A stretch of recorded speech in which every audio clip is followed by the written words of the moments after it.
যার যেটি অধিকার সেটাকে সুস্পষ্টভাবে প্রদান করার ব্যাপারে, দেওয়ার ব্যাপারে তৎপর হওয়া। কারণ কিয়ামতের মাঠে সর্বাধিক বিপদের মুখে সম্মুখীন হবে মানুষ। আল্লাহর অধিকার সুনিশ্চিত না করার জন্য তো শাস্তি পেতেই হবে। মানুষের, প্রত্যেকটি মানুষের যার অধিকার আমার উপর আছে, সেই অধিকারকে সুনিশ্চিতকরণ না করতে পারলে, আমি ঠিকঠাক না দিলে, স্বামীর, স্ত্রীর, সন্তানের, প্রতিবেশীর, অমুসলিমদের, দেশীয় সমাজের, রাষ্ট্রের, শাসকের প্রত্যেকের অধিকারকে যথাযথভাবে প্রদান করা একেবারে জরুরি, অপরিহার্য। নবী মুহাম্মদ রাসূলুল্লাহ সাল্লাল্লাহু আলাইহি সাল্লামের সেই স্পষ্ট বার্তা আমরা জানি। আর তাদরুন আল মুফলিস, মুফলিস কাকে বলে জানো? নবী সাল্লাল্লাহু আলাইহি সাল্লাম বলেছেন, কিয়ামতের মাঠে সেই দিন তারা উত্থিত হবে। কিয়ামতের মাঠে কিছু মানুষ উঠবে নেকির পাহাড় নিয়ে। তারা কি করেছে? অধিকার অনেকের পূরণ করেছে, বিভিন্ন রকমের আমল করেছে, বিশেষ করে আল্লাহ সুবহানাহু ওয়া তাআলার অধিকার যেটি, সেটিকে তারা সাব্যস্ত করেছে, ঈমান এনেছে, ইখলাসের সঙ্গে আমল করেছে। কিন্তু অসংখ্য মানুষের অধিকারকে বঞ্চনা করেছে, নষ্ট করেছে। তো সেই সমস্ত মানুষ তার কাছে উপস্থিত হবে যে আল্লাহ, আমার এই অধিকার নষ্ট করেছে, আমাকে গালি দিয়েছে, আমার সম্মান নষ্ট করেছে।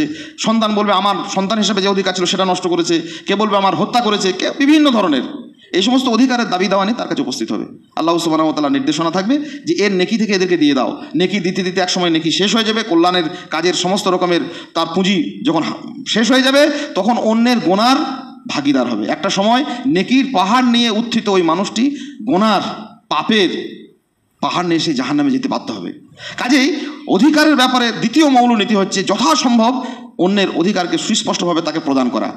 ইন্নাল হামদালিল্লাহ নাহমাদুহু ওয়া নাস্তাঈনুহু ওয়া নাস্তাগফিরুহু ওয়া নাউযু বিল্লাহি মিন শুরুরি আনফুসিনা ওয়া মিন সাইয়্যাতি আমালিনা মান ইয়াহদিহিল্লাহু ফালা মুদিল্লা লাহু ওয়া মান ইউদ্লিল ফালা হাদিয়া লাহু وأشهد أن لا إله إلا الله وحده لا شريك له وأشهد أن محمدا عبده ورسوله أما بعد فإن خير الحديث كتاب الله وخير الهدي هدي محمد صلى الله عليه وآله وسلم وشر الأمور محدثاتها وكل محدثة بدعة وكل بدعة ضلالة وكل ضلالة في النار أعوذ بالله من الشيطان الرجيم بسم الله الرحمن الرحيم يا أيها الذين آمنوا اتقوا الله حق تقاته ولا تموتن إلا وأنتم مسلمون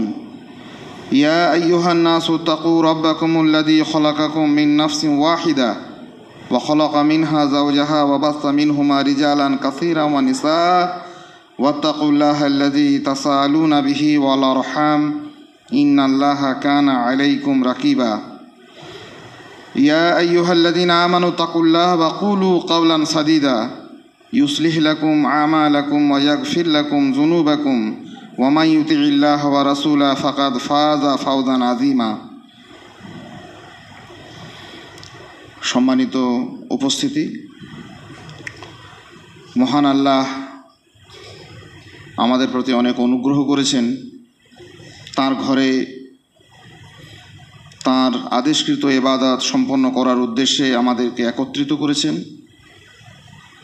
সেই মহান রবের অসংখ্য অজস্র কৃতজ্ঞতা, হামদ, শুকরিয়া জ্ঞাপন করি আলহামদুলিল্লাহ। অনেক দরুদ সালাম বিবর্ষিত হোক নবী মুহাম্মদ রাসূলুল্লাহ সাল্লাল্লাহু আলাইহি সাল্লামের উপর, যিনি তাঁর দীর্ঘ তাবলীগী জীবনে আমাদের কাছে মানুষ হিসাবে, এই পৃথিবীর একটি দায়িত্বশীল নাগরিক হিসাবে প্রত্যেকটি মুমিনের যাবতীয় কর্তব্য, যাবতীয় কাজ, যাবতীয় দায়িত্ব আমাদের কাছে স্পষ্ট করেছেন। আল্লাহুম্মা সাল্লি আলাইহি আল্লাহুম্মা বারিক আলাইহি। একটি বিশেষ বিষয় নিয়ে গুটি কয়েক কথা বলবো। আমা তৌফিক ইল্লা বিল্লাহ আলাইহি তাওয়াক্কালতু ওয়া ইলাইহি উনীব। বহুল চর্চিত বিষয়, বহু আলোচিত বিষয়। আমাদের সাপ্তাহিক জুমার খুতবায়, আমাদের সাপ্তাহিক দার্সে এবং বিভিন্ন মুখে আলোচনায় বিবিধভাবে এগুলি আলোচিত হয়েছে। আমরা সেই নিরিখেই, সেই প্রাসঙ্গিকতাকে সামনে রেখেই বিষয়টিকে নিয়ে গুটি কয়েক কথা বলব ইনশাআল্লাহ তাআলা আজিজ। বিষয়টি হচ্ছে মানুষের অধিকার একে অন্যের প্রতি, স্রষ্টার প্রতি, মানুষের প্রতি, পিতামাতার প্রতি, শিশুর প্রতি একে অন্যের অধিকার, সে অধিকারকে সুসাব্যস্তকরণ, সে অধিকারকে প্রদান করা, একে অন্যের হকের ব্যাপারে যত্নশীল হওয়া, সেই হক আদায়ের জন্য কোন ধরনের পদ্ধতি অবলম্বন করা, সেই হক আদায়ের মর্যাদা, হক আদায় না করার ভয়াবহতা, এ নিয়ে দীর্ঘ আলোচনা আমাদের মধ্যে হয়েছে। আর পৃথিবীতে আজ পর্যন্ত যত রকমের বিভ্রাট, অশান্তি, বিশৃঙ্খলা তৈরি হয়েছে, তার বিরাট একটা কারণ হয়েছে মানুষ একে অন্যের অধিকার, একে অন্যের হক প্রদান না করার জন্য। এটি করলে তো পৃথিবী নামক গ্রহটি এক অন্য রকমের হয়ে যেত। পৃথিবীর সুবিস্তীর্ণ ইতিহাস হচ্ছে আসলে মানুষের অধিকার হরণের ইতিহাস। অধিকার শব্দটা এমনই একটা শব্দ যেটি আমরা সবাই পেতে চাই। একটি শিশু থেকে নিয়ে একটা বৃদ্ধ পর্যন্ত নিজের অধিকার কেউ আমরা হারাতে চাই না। লোকাল ট্রেনে 10 টাকার টিকিট কেটে যখন আমরা উঠি, নিজের ওই সিটের ওই অধিকারটুকু কাউকে আমরা ছাড়তে চাই না। অধিকার শব্দটার ভিতরে একটা পাওয়া, আমি পাবো না কেন, এরকম একটা ভাব আছে। অধিকার পেতে চাই আমরা সবাই, দিতে চাই না অধিকাংশ মানুষ। এই বিপত্তি, এই বিভ্রাট থেকে আমরা যেহেতু মুমিন, আল্লাহর প্রতি ঈমান এনেছি, নবী মুহাম্মদুর রাসূলুল্লাহ সাল্লাল্লাহু আলাইহি সাল্লাম সমস্ত বিভ্রান্তির যেহেতু নিরসক আমাদের কাছে নিরসন করে দিয়েছেন, সেই হিসাবে প্রত্যেকের হক আদায়ের প্রয়োজনীয়তা, জরুরি, তার গুরুত্বপূর্ণ বিষয়, এবং সেটা না আদায়ের যাবতীয় শাস্তির কথা কিতাবে সুন্নাতে আমাদের কাছে স্পষ্ট হয়ে আছে। প্রথমে হক সম্পর্কে, একে অন্যের অধিকার সম্পর্কে পবিত্র কোরআন, সুন্নাহ, সালাফদের মানহাজ এবং আমাদের সুস্থ বিবেক, এই 4টি দলিলের, এগুলো সব একটা দলিল, তো এইগুলির সমাহার নিয়ে যদি দেখা হয়, হক সম্পর্কে মৌল কতগুলি নীতি আছে। এই নীতিগুলিকে আপনি স্বাভাবিকভাবে যদি আমরা উপলব্ধি করতে পারি, একে অন্যের হক আদায়ের ব্যাপারে ইনশাআল্লাহ তাআলা আজিজ আমরা তৎপর হতে পারবো এবং হক না আদায়ের শাস্তি সম্পর্কে আমরা সচেতন হতে পারবো। একে অন্যের অধিকার পাওয়া এবং অন্যকে দেওয়ার ব্যাপারে আমরা যত্নশীল হতে পারবো। মৌল নীতিগুলি একটু মনোযোগ সহকারে প্রথম মনে রাখবো। প্রথম কথা, যেটা আমার অধিকার, হক, সেটি পাওয়ার ব্যাপারে অধিকার সম্পর্কে সচেতনতা। যেটি আমার অধিকার, এটি আমাকে পেতে হবে, এটি আমি পাবো। আমাদের সোসাইটিতে আছে অনেক সময় এই ভুলগুলি আমরা করে থাকি। আমার একটা অধিকারের জিনিস, আমি সেটাকে ছেড়ে দেওয়াটাকে মনে করি এটি আমার খুব ভালো মানুষই। মিরাসের মাল, আমি বাপের সম্পদ পাবো, তাই মানে আমি নেবো না। মেয়েরা বাপের ঘর থেকে সম্পদ নিয়ে আসবে, যেটা সম্পদ পাবে মিরাস, আমি ওটা ছেড়ে দিয়ে চলে এসেছি। এটাকে মনে করে মানুষ যে আমি খুব বড় মহৎ কাজ করছি, বিরাট পাওনা করছি। না, কখনো না। আপনার অধিকার আপনি নেবেন, এটাই হক। অধিকার যদি মানুষ নিতেই না শেখে, দেবে কি করে? আমরা যখন কোনো অধিকারকে ছেড়ে দেওয়াটাকে খুব ভালো মানুষের বা খুব পরেশগারিতার লক্ষণ মনে করি, আসলে আমরা অন্যের অধিকারকে নষ্ট করি তার পেছনে। আমি যদি আমার পিতার সম্পদকে বলি আমি নেবো না, আমার কোনো দরকার নেই, আপনার সম্পদ আপনি নিয়ে নেন, তা আমার সেই মিরাসের যে সম্পদ একটা রইল, বিপুল একটা সম্পদ, কম বেশি যাই হোক, সেই সম্পদ থেকে আমি আমার সন্তানকে বঞ্চিত করলাম। ওটা তো আমার একার নয়, আমার পরিবারের, আমার সন্তানের, আরও অন্যান্য জনের অনেকেই আছে। আমি যদি নিজের অধিকারকে সুনিশ্চিত না করতে পারি, খুব ভালো করে মনে রাখবেন, নিজের অধিকারটাকে যদি আমি নিতে না পারি, তাহলে অন্যের অধিকারটা আমি দেবো কী করে? এই ভুল আমরা অনেক সময় করে থাকি। সেই জন্য ইসলামের একটা গুরুত্বপূর্ণ বিষয় হচ্ছে, শরীয়তের একটা মানদণ্ড, সালাফদের একটা মানহাজ হচ্ছে, এবং ইসলামের একটা মৌল নীতি হচ্ছে, অধিকারের ব্যাপারে আমরা কি করব? যত্নশীল হব। অধিকারের ব্যাপারে আমরা সচেতন হব, যেটা আমার অধিকার, নিজের অধিকারটাকে জানা। রাষ্ট্রের প্রতি আমাদের কি অধিকার আছে, শাসকের প্রতি আমাদের কি অধিকার আছে, মা বাপের প্রতি আমাদের কি অধিকার আছে, সন্তানের কাছ থেকে আমাদের কি অধিকার পাওয়ার আছে, স্ত্রীর কাছ থেকে কি পাওয়ার আছে, আপনি জানেন না। আর না জানানোটাকে আমি ভালো মনে করি, কার কাছে কি পাবো না পাবো ওসব আমি খেয়াল করি না। পাওনাটা কাকে দিল না দিল আমি মনে রাখি না।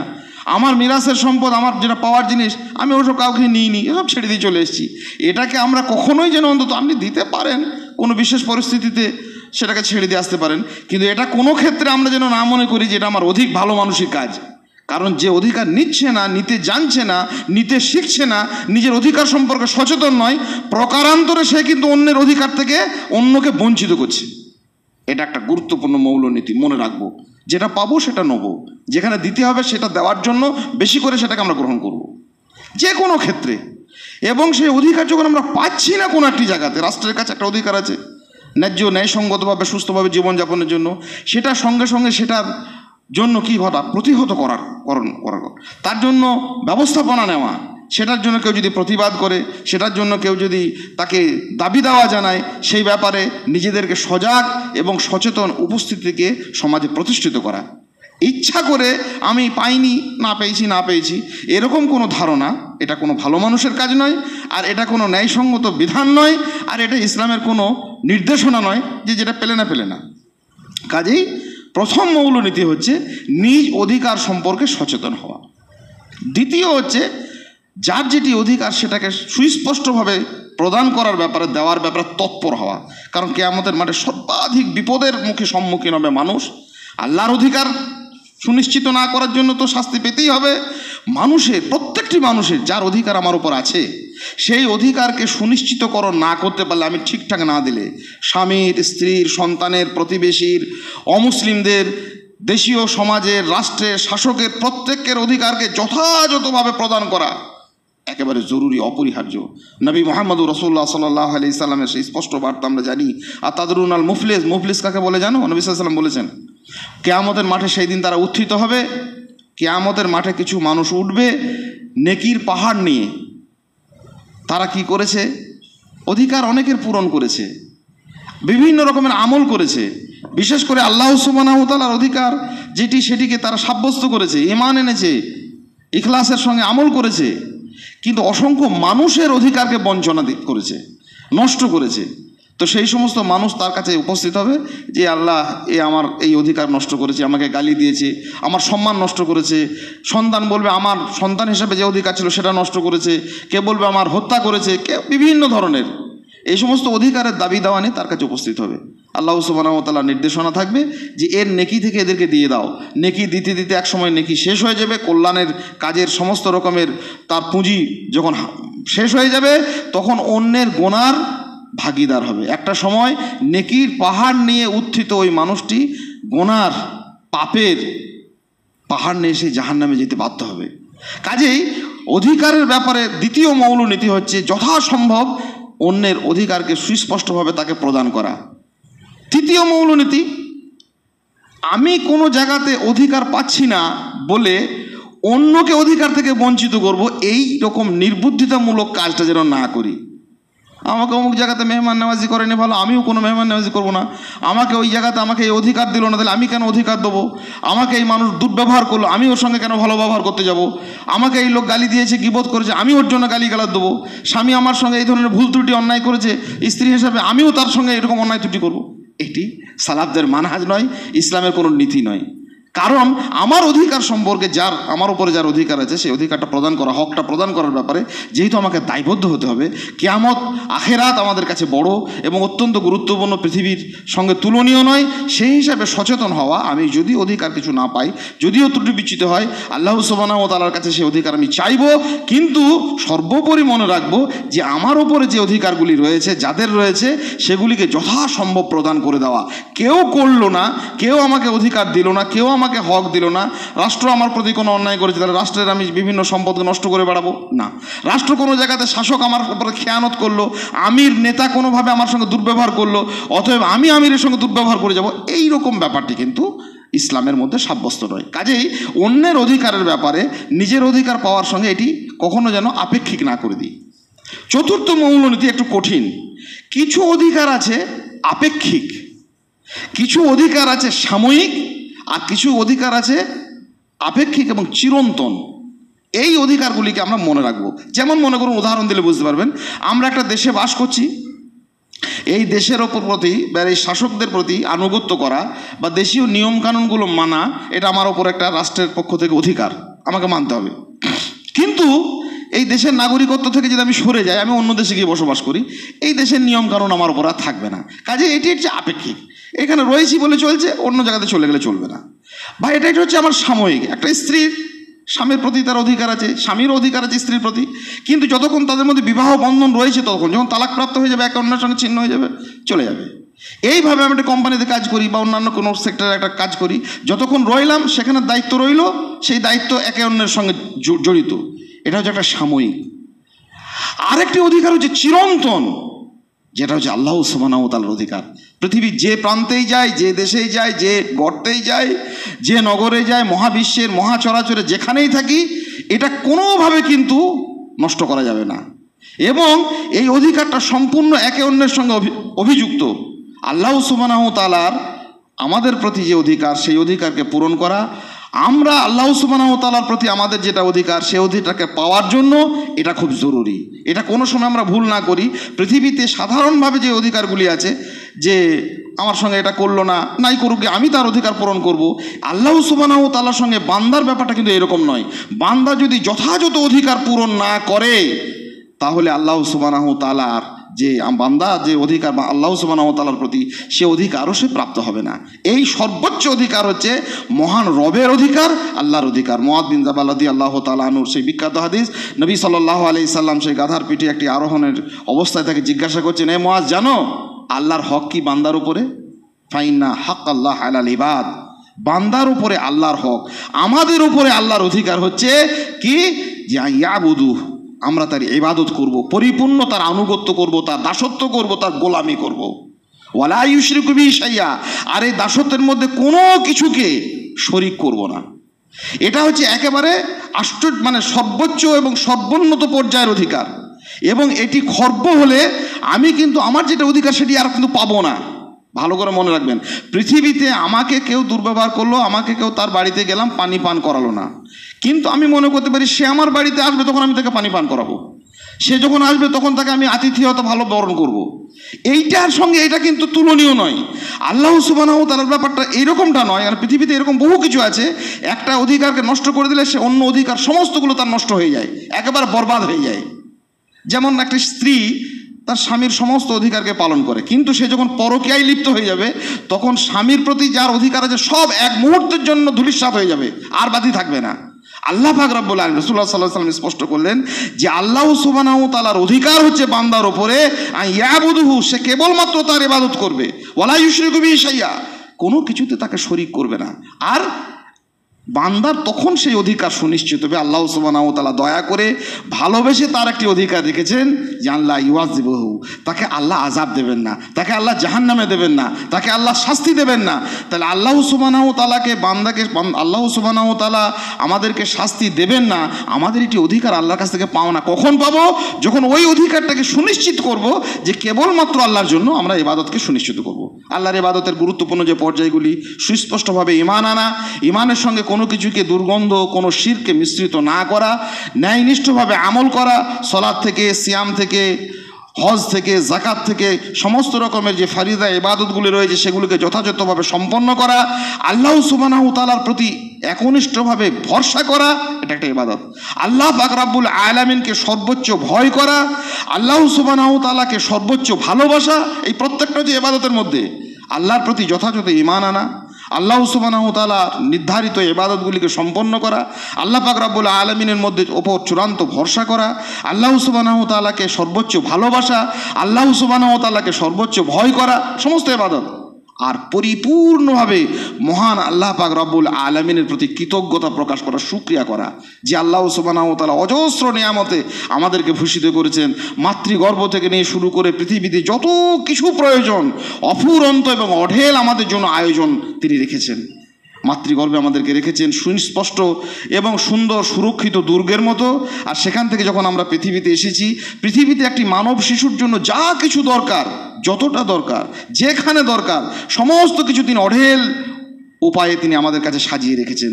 এই এত কিছু নিয়ামত পাওয়ার পর, তারপর আমরা যখন বড় হয়েছি, আমাদেরকে আকল দিয়েছেন, জ্ঞান দিয়েছেন, বোধ দিয়েছেন। আমরা যারা মুসলিম হওয়ার সৌভাগ্য পেয়েছি, আল্লাহ সুবহানাহু ওয়া তাআলা আমাদেরকে হেদায়েত দিয়েছেন। অনেক বিভ্রান্ত মানুষের কাছ থেকে সরিয়ে নিয়ে এসে আমাদেরকে পবিত্র কোরআন এবং সুন্নাহর আলোকে আলোকিত করেছেন। এত কিছু নিয়ামতের পর একটা মানুষ দুনিয়াবি সামান্য ত্রুটি বিচ্যুতির জন্য, অর্থনৈতিক উপার্জন কম বেশির জন্য, সামান্য কিছু অধিকার কোথাও পাওয়া না পাওয়ার জন্য আল্লাহর প্রতি যেন না শুকরিয়া, কোনোভাবে একটা মুহূর্তের জন্য আল্লাহর প্রতি আমরা অকৃতজ্ঞতা প্রকাশ না করি, এটা একটা ইবাদত। ইন কুনতুম ইয়াহু তা'বুদুন, আল্লাহ বলছেন ওয়াশকুরু লিল্লাহ, তোমরা নিরন্তর আল্লাহ সুবহানাহু ওয়া তাআলার শুকরিয়া জ্ঞাপন করো। শুকরিয়া জ্ঞাপন করাটা হচ্ছে ইন কুনতুম ইয়াহু তা'বুদুন, যদি তোমরা ইবাদত বাস্তবিকই করতে চাও। ইবাদতের একটা পূর্বাপর শর্ত হচ্ছে শুকরিয়া করা। যে লোক আল্লাহর নাফরমান শুকরিয়া করে না, কৃতজ্ঞতা প্রকাশ করে না, সে কোনো ইবাদতই করতে পারে না, আর কোনো ইবাদত তার গ্রহণযোগ্য হয় না। কি করে গ্রহণযোগ্য হবে? প্রতিনিয়ত যারা এই অসন্তোষ ভিতরে জাগ্রত হয়, এটা ঠিক মতো পেলাম না, আমার আরও কিছু দরকার ছিল, আমার আরও কিছু পাওনা ছিল, এটা আমার অধিকার ছিল, ওখানে আমার খর্ব হলো, এখান থেকে এইরকম না শুকরিয়া যায় মানব হৃদয়ে প্রতিনিয়ত উদযাপিত হয়, সেই মানুষটা আল্লাহর ইবাদত করবে কি করে, সন্তুষ্ট হবে কি করে? কাজেই ইবাদত বলতে যেটুকুলোকে বোঝায়, ফরজ ইবাদতগুলিকে সম্পন্ন করা, আল্লাহর প্রতি ভরসা করা, তার প্রতি ভালোবাসা, তাকে ভয় করা এবং সর্বোপরি নিরন্তর আল্লাহ সুবহানাহু ওয়া তাআলার শুকরিয়া করা, এই পরিপূর্ণ ইবাদতের যদি শর্ত, ইবাদতের অধিকার আমরা যদি পূরণ করতে পারি, আল্লাহ সুবহানাহু ওয়া তাআলা বলছেন যে বান্দারও হক আমার ওপরে কিছু আছে, ভালোবেসে সে হক তিনি দিয়েছেন।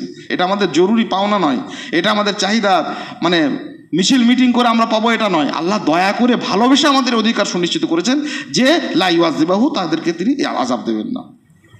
এরপরে অসংখ্য অধিকার আমাদের সমাজে প্রতিষ্ঠিত আল্লাহ সুবহানাহু ওয়া তাআলা নির্দিষ্ট করে দিয়েছেন পবিত্র কোরআন এবং সুন্নাতে। আমাদের সদ্যজাত শিশু থেকে নিয়ে শুরু করে আমাদের মাতা পিতা, আমাদের প্রতিবেশী, আমাদের মা বাপ, আমাদের আলাহাল, এই সমস্ত অধিকারগুলি হচ্ছে মূলত বান্দার অধিকার, বান্দার হক।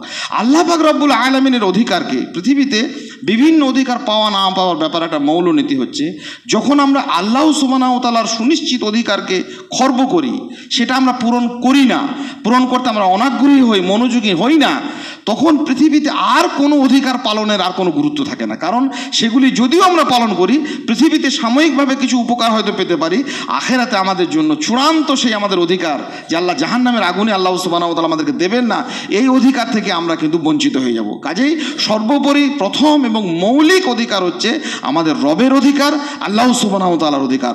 দুনিয়ার অজস্র অধিকারের ব্যাপারে আমরা অসন্তুষ্টি প্রকাশ করি, স্বামীর কাছ থেকে স্ত্রী, স্ত্রীর কাছ থেকে স্বামী, সন্তানের কাছ থেকে পিতা, পিতার কাছ থেকে সন্তান, কিন্তু সবসময় আমরা মনে রাখবো এই সমস্ত অধিকারগুলি পাওয়া না পাওয়ার ব্যাপারে আমরা গুরুত্বপূর্ণ পথ পদ্ধতি অবলম্বন করব তখনই যখন আল্লাহ সুবহানাহু ওয়া তাআলার অধিকারকে পরিপূর্ণভাবে আমরা পূরণ করতে সক্ষম হব।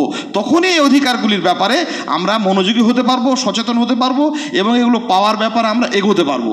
আর ইসলামের আরও একটি মৌলনীতি হচ্ছে, যদি কোনো অধিকার না পাই, সর্বোপরি সমস্ত পাওয়া না পাওয়ার মূল মালিক হচ্ছেন মহান আল্লাহ সুবহানাহু ওয়া তাআলা। শাসকের কাছ থেকে হোক, রাষ্ট্রের কাছ থেকে হোক, প্রতিবেশীর কাছ থেকে হোক, যে কোনো জায়গাতে হোক, অধিকার যখন আপনি পাচ্ছেন না, কোনো উপায় পাচ্ছেন না যে অধিকার পাওয়ার, আল্লাহ সুবহানাহু ওয়া তাআলার কাছে দোয়া করা, নিরন্তর চাওয়া যে আল্লাহ আমার এটা প্রাপ্য ছিল, এটা আমার পাওনা ছিল, এটা তুমি নির্ধারিত করেছো, আমি পাচ্ছি না, আমাকে দিচ্ছে না, আমি মাজলুম হচ্ছি, আল্লাহ সুবহানাহু ওয়া তাআলার কাছে চাওয়া। কখন চাইবে একটা মানুষ, কখন সে চাওয়াটা তার পাওয়াতে পরিণত হবে? যখন আল্লাহ সুবহানাহু ওয়া তাআলার যেটা অধিকার বান্দার ওপরে, সেটিকে আমরা বেশি বেশি করে কি করতে পারবো, সুনির্দিষ্ট করতে পারবো এবং স্পষ্ট হতে পারবো। বেশি বেশি করে আমরা মনে রাখবো আল্লাহ সুবহানাহু ওয়া তাআলার অধিকার পূরণের পরে পরে বান্দার যে সমস্ত অধিকারগুলো রয়েছে। নিরন্তর পৃথিবীর ইতিহাস হচ্ছে মূলত বলেছিলাম যে অধিকার হরণের ইতিহাস। সদ্যজাত একটা শিশু তার অনেক অধিকার নিয়ে এসে জন্মায়, মা বাপের প্রতি, সোসাইটির প্রতি, সমাজের প্রতি এবং তার প্রতি আলাহালদের প্রতি। শিশুর জন্মলগ্নে সে চিৎকার করে যে কেঁদে ওঠে, এ কান্নার ধ্বনি মনে হয় যেন অধিকার না পাওয়ার ধ্বনি। একটা শিশু জন্মালো আমাদের সমাজে, জন্মানোর পর অজস্র অন্যায্য অনৈতিক কার্যকলাপ তার উপর শুরু হলো।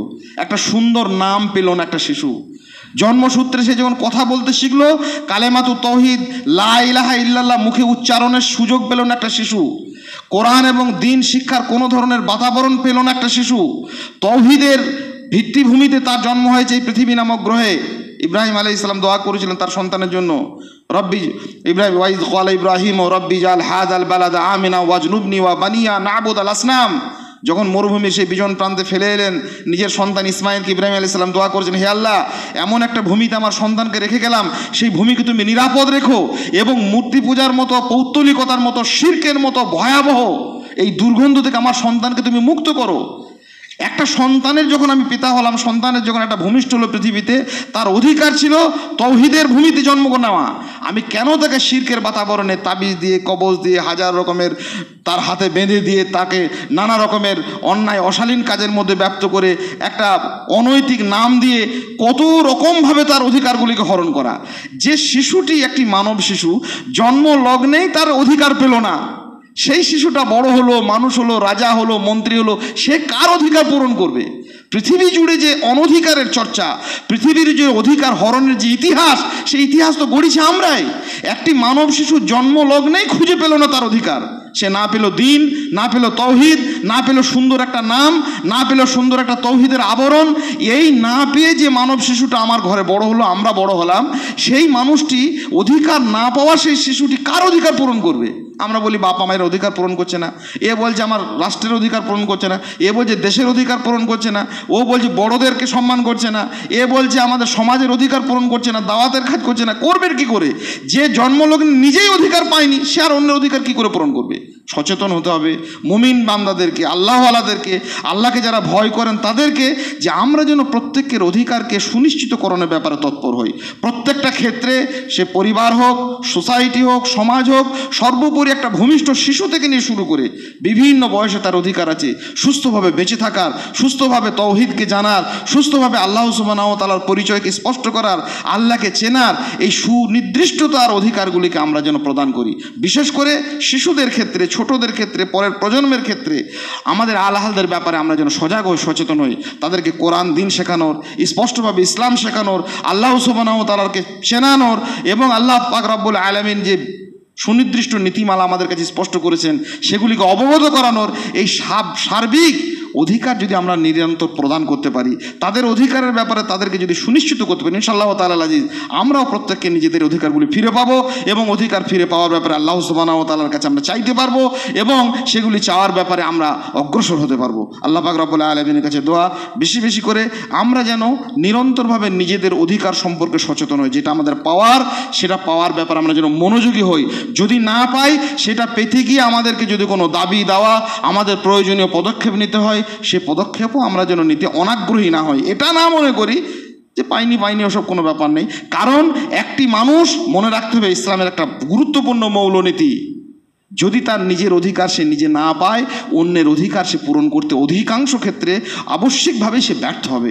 আল্লাহ পাক রব্বুল আলামিন আমাদের নিজেদের অধিকারগুলো পাওয়ার এবং অন্যের অধিকারগুলি প্রদান করার সার্বিক তৌফিক দিন। আল্লাহুম্মা আমিন। আস্তাগফিরুল্লাহ লি ওয়া লাকুম ওয়া লিসাইরিল মুসলিমিন ফাস্তাগফিরু ইন্নাহু হুয়াল গফুরুর রহিম।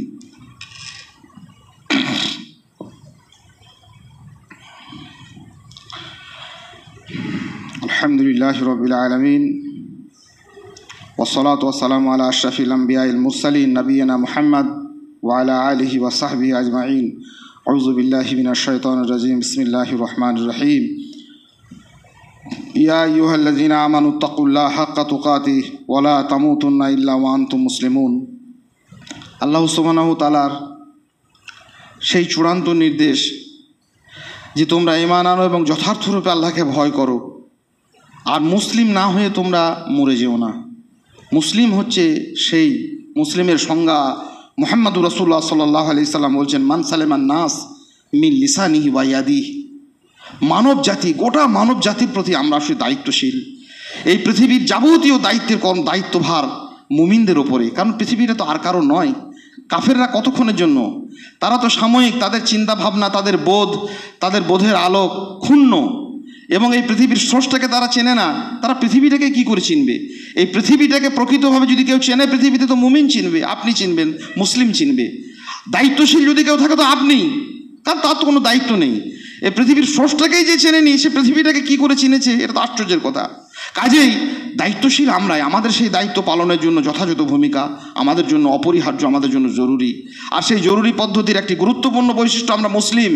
এই মুসলিমের সংজ্ঞা নবী মুহাম্মদুর রাসূলুল্লাহ সাল্লাল্লাহু আলাইহি ওয়াসাল্লাম দিচ্ছেন, মান সালামান নাস, গোটা মানব জাতি আমাদের হাত থেকে, মুখ থেকে নিরাপত্তা পাবে। আলহামদুলিল্লাহ, পেয়েও এসেছে, যুগে যুগে দেখেছে পৃথিবী, আগামী দিনেও দেখবে, আজও দেখছে। মুমিনের মুখ থেকে, মুমিনের কথা থেকে, মুমিনের কাছ থেকে গোটা পৃথিবী কী পাবে? গোটা মানব জাতি তাদের থেকে নিরাপত্তা বিধান করে। আমরা অনেক সময় ভুলে যাই, ভুল করি। আমাদের কাছ থেকে একটা সময় এমনও হয়ে যায়, বিভ্রান্তিকর পরিস্থিতি, কেউ নিরাপত্তা পায় না। স্বামীর কাছ থেকে স্ত্রী নিরাপত্তা পাচ্ছে না। স্ত্রীর অধিকার ছিল তার কাছ থেকে নিরাপত্তা পাওয়া, তাকে পর্দানুসীন থাকা, ইজ্জত আবরু থাকা। স্ত্রীকে নিজেকে সুরক্ষিত রাখতে পারেনি যে লোকটা, সে লোকটা কী করে নিজের ইমানকে সুরক্ষিত রাখবে? নিজের সন্তানকে যে সুরক্ষিত রাখতে পারেনি অন্যায় থেকে, সে অন্যের কাছ থেকে কী করে সুরক্ষা পাবে? সে গোটা মানব জাতির সুরক্ষা কী করে প্রদান করতে পারবে? তার নিজের কাজ থেকে এবং কথা থেকে আমার পরিবার সুরক্ষিত নয়, আমার সন্তান সুরক্ষিত নয়, আমার অন্যান্য আলহাল সুরক্ষিত নয়। সবাই যেন একে অন্যকে প্রতি মুহূর্তে যেন ভয়, একটা ত্রাস। ভয়টা কিসের?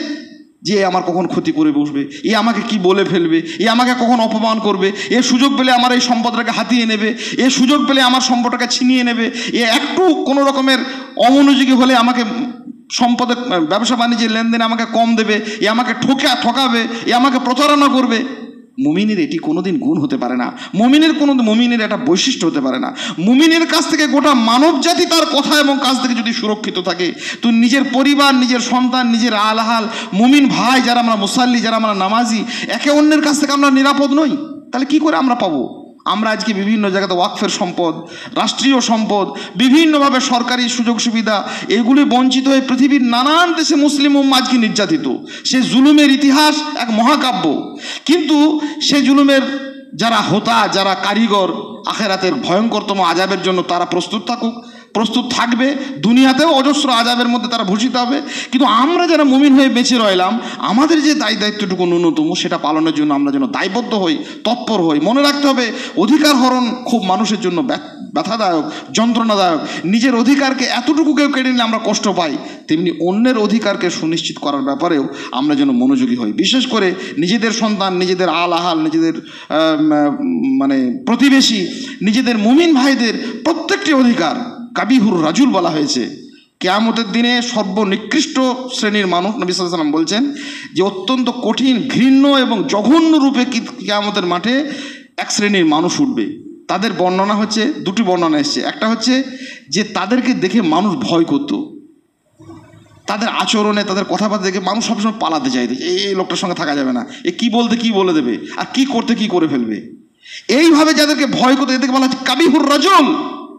এরা অধিকার হরণ করেছে। আর একটা কাবির রাজুল আছে, সেটা বললে আবার খুব মারাত্মক। আমরা সবাই কম বেশি যারা বিভিন্ন জায়গাতে, বাইরে বিভিন্ন জায়গাতে, দোকানে বাজারে ভালো মন্দ যেখানে পায় সেখানে খায়, ভালো খায়, দামি দামি। বাড়ির লোকেরা কি খায় না খায় ওসব দেখে না। এক মারাত্মক। নিজের পরিবারের লোকরা কি খাচ্ছে না খাচ্ছে ওসব ব্যাপারে মনোযোগী নয়। আর যে কোনো জায়গাতে, এটা সালাফদের একটা মানহাজ, খুব গুরুত্বপূর্ণ। এদেরকে বলা হতো কাবিহুর রাজুল, মানে মানব জাতির সর্বনিকৃষ্ট লোক। কোথায় কি খেলো না খেলো, বাড়ির ছোট শিশুটা কি খেলো না খেলো, বাচ্চাটা কি খেলো না খেলো, এসব কোনো খেয়ালই নাই। ভালো মন্দ বিভিন্ন জায়গাতে বাইরে খেয়ে আসে, আর সেগুলির এসে বাড়িতে এসে গল্প করে, আর বাড়ির লোক কি খেলো না। এটাও একটা অধিকার হরণ। শিশুটা ছিল, স্ত্রী ছিল, পরিবারে ছিল, এই অধিকারকে খর্ব করে নিজের সন্তুষ্টি।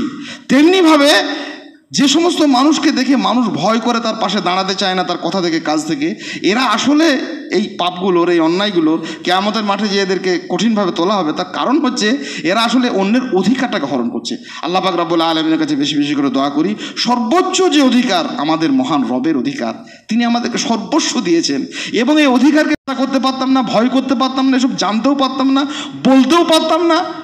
আপনাদের কান রয়েছে বলে শুনতে পাচ্ছেন, এই কথাগুলো শুনতেও পারতাম না। তাহলে সমস্ত কিছু যে পাচ্ছি, সেটা মহান রবের দয়ায়। তাঁরও যে হক, তার যে অধিকার, একমাত্র তার ইবাদত করা, কোনো কিছুতে কাউকে শরীক, তার সঙ্গে ইবাদতের সঙ্গে কিছু শরীক না করা, সর্বোচ্চ তার প্রতি ভালোবাসা জ্ঞাপন করা, আল্লাহ সুবহানাহু ওয়া তাআলা যে অবস্থায় থাকি আল্লাহর শুকরিয়া করা, তার প্রতি ভয় করা, এই অধিকারকে নিরন্তর আমরা পালন করি, আমরা অন্যান্যকে শেখাই, অন্যান্যের কাছে দাওয়াত দিই। এই কাজটি আমাদের জন্য জরুরি। তেমনিভাবে পৃথিবীতে যে সমস্ত মানবীয় অধিকারগুলি রয়েছে, সে অধিকার ব্যাপারে আমরা সচেতন হই। নিজের যেটা পাওনা সেটা আমরা নিই, গ্রহণ করি। কোনো ভালো মানুষের কাজ নয় সেটাকে ছেড়ে দেওয়া, এবং সেটার ব্যাপারে আমরা তৎপর হই। আর অন্যের যে অধিকারগুলি রয়েছে সেগুলিকে তাদেরকে প্রদান করি। আল্লাহ পাক রব্বুল আলামিন যথার্থভাবে আল্লাহর অধিকার পূরণের মাধ্যমে আল্লাহ সুবহানাহু ওয়া তাআলা আমাদেরকে দয়া করে যে অধিকারটুকু দিয়েছেন, জাহান্নামের আযাব থেকে বাঁচিয়ে থাকার অধিকার, জান্নাতের অধিকার, আল্লাহ সুবহানাহু ওয়া তাআলা সেটি আমাদেরকে যেন দয়া করে প্রদান করেন। আল্লাহুম্মা আমিন। দুনিয়াবী সমস্ত অধিকারগুলি, মানবীয় অধিকারগুলি, বান্দার হকগুলিকে পূরণ করে আল্লাহ পাক রব্বুল আলামিন কিয়ামতের মাঠে ওই নেকির পাহাড় নিয়ে গিয়ে গুনার পাহাড় নিয়ে জাহান্নামে যাওয়ার মতো এইরকম একটা নির্লজ্জকর কাজ থেকে, এইরকম একটা নির্লজ্জকর পরিস্থিতি থেকে আল্লাহ আমাদেরকে যেন অব্যাহতি দেন। আল্লাহুম্মা আমিন। আল্লাহ সুবহানাহু ওয়া তাআলার অধিকারকে সুনিশ্চিত করে, বান্দার অধিকার, বান্দার হককে পূরণ করে আমাদের জন্য আল্লাহ যে সাজিয়ে রেখেছেন জান্নাত, এবং সর্বোপরি জাহান্নামের আগুন থেকে পরিত্রাণ, সেই অধিকার আমাদের প্রতি আল্লাহ সুবহানাহু ওয়া তাআলা যেন সুনিশ্চিত করেন। আল্লাহুম্মা আমিন। রব্বানা আতিনা ফিদ দুনিয়া হাসানা ওয়া ফিল আখিরাতি হাসানা ওয়া কিনা আযাবান নার। রব্বানা যালামনা আনফুসানা ওয়া ইল্লাম তাগফির লানা ওয়া তারহামনা লানাকুনান্না মিনাল খাসিরিন। আল্লাহুম্মা ইন্না নাসআলুকাল হুদা ওয়াত তুকা ওয়াল আফাফা ওয়াল গিনা। আল্লাহুম্মা ইন্না নাসআলুকাল আফিয়া ফিদ দুনিয়া ওয়াল আখিরা। আস্তাগফিরুল্লাহ আল্লাযী লা ইলাহা ইল্লা হুয়াল হাইয়ুল কাইয়্যুম ওয়া আতুবু ইলাইহি। আস্তাগফিরুল্লাহ লি ওয়া লাকুম ওয়া লিসাইরিল মুসলিমিন ফাস্তাগফিরুহু ইন্নাহু হুয়াল গফুরুর রহিম।